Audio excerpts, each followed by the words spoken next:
एक गांव में मिट्टी के बर्तन बनाने वाला एक व्यापारी लक्ष्मैया था। वही उसके परिवार का व्यापार था। मिट्टी से खाने के बर्तन, भगवान के लिए दिया, मटके, पानी पीने वाले बर्तन, पशुओं के लिए बर्तन, अलग प्रकार के भगवान के मूर्ति, खिलौने बनाते हुए वो जी रहा था।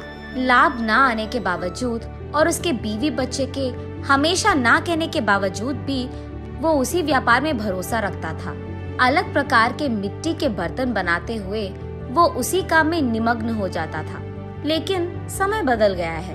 पहले की तरह कोई भी अब मिट्टी के बर्तन नहीं खरीद रहा है। इसी कारण कई साल से लक्ष्मैया को 1 रुपए का लाभ भी नहीं है। उल्टा पूरा नुकसान हो रहा है। इसी कारण वो यही हमेशा सोचता था कि काम में कुछ नया करना होगा और उसी सोच में पड़ जाता था। उसको कोई और काम ढूंढने के लिए और 4 रुपए की कमाई घर लाने के लिए कह कहकर थक गई है उसकी पत्नी अन्नपूर्णा। और उसके बच्चे, आज के दिन में कौन खरीदेगा पापा ये आपके मिट्टी के बर्तन? आप वो काम छोड़कर हमारे साथ शहर आ जाइएगा, वहाँ आपके लिए अच्छा काम हम ढूंढ कर रहेंगे। ऐसे भी बहुत बार बोलकर देख चुके हैं, फिर भी नहीं माने लक्ष्मैया। और इस कारण बच्चे लक्ष्मैया से कुछ कहना भी बंद कर दिए। एक दिन लक्ष्मैया धूप में काम कर कर के थक कर वही मौजूद मिट्टी के मटके में से पानी लेकर पी रहे होते हैं। हाँ, इस गर्मी के मौसम में ठंडे पानी के लिए मिट्टी के मटके रखते थे। अब न जाने क्या हो गया लोगों को। मिट्टी के मटकों को छोड़कर मिट्टी को खराब करने वाले फ्रिज और एसी से काम चला रहे हैं। और मुझे समझ में नहीं आता कि उनको मिट्टी के बर्तन से काम चलाने में क्या ही प्रॉब्लम है। ऐसे सोच में पड़ जाता है और अचानक उसे एक योजना सूझती है। तुरंत उसके बीवी के पास जाकर ऐसे कहता है, सुनो, मुझे एक अच्छा योजना सूझा है। क्या है वो?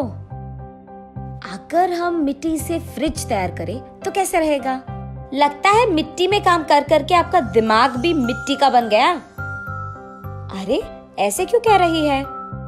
तो फिर ये कैसी बात हुई? मिट्टी से फ्रिज कौन बनाता है? पागल हो क्या तुम?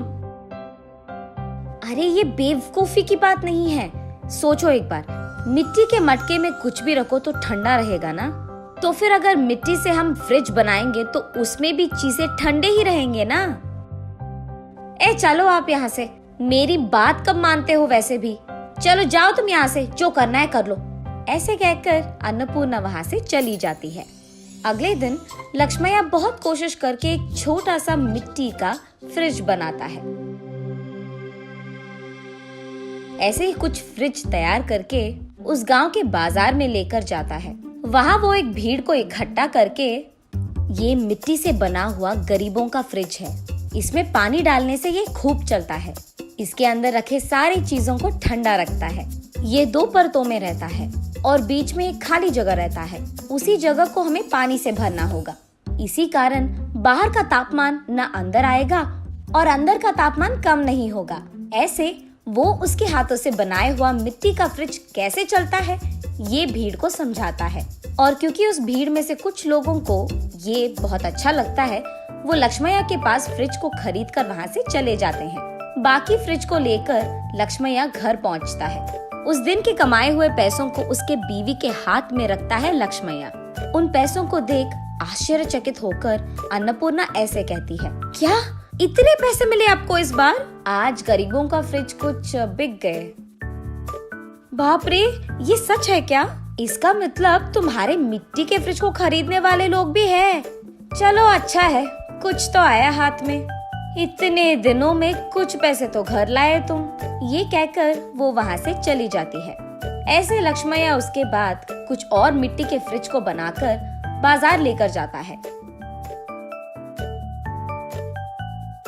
कुछ दिन बाद सारे जिला में ये बात फैल जाती है कि लक्ष्मैया का गरीबों का फ्रिज बिजली के बिना ही चलती है। इस कारण लोग सारे लक्ष्मैया के घर सीधा पहुंचकर गरीबों के मिट्टी का फ्रिज खरीदकर वहां से चले जाते थे। इसी कारण एक ही झटके में लक्ष्मैया का व्यापार बहुत बढ़ जाता है। लाभ भी मिलते हैं और काम करने के लिए लक्ष्मैया उसके नीचे कुछ लोगों को नौकरी भी देता है। ये सब देख अन्नपूर्णा अपनी आंखों का भरोसा ही नहीं कर पा रही थी। शहर में कुछ तो भी काम करवा देंगे आपसे, कहने वाले उसके बच्चे भी आज लक्ष्मैया के हाथों से बनाए हुए मिट्टी के फ्रिज को शहर में बेचने की व्यापार शुरू करते हैं। ऐसे लक्ष्मैया को उसके मेहनत का फल मिलता है, वो अमीर बनता है और खुश रहता है।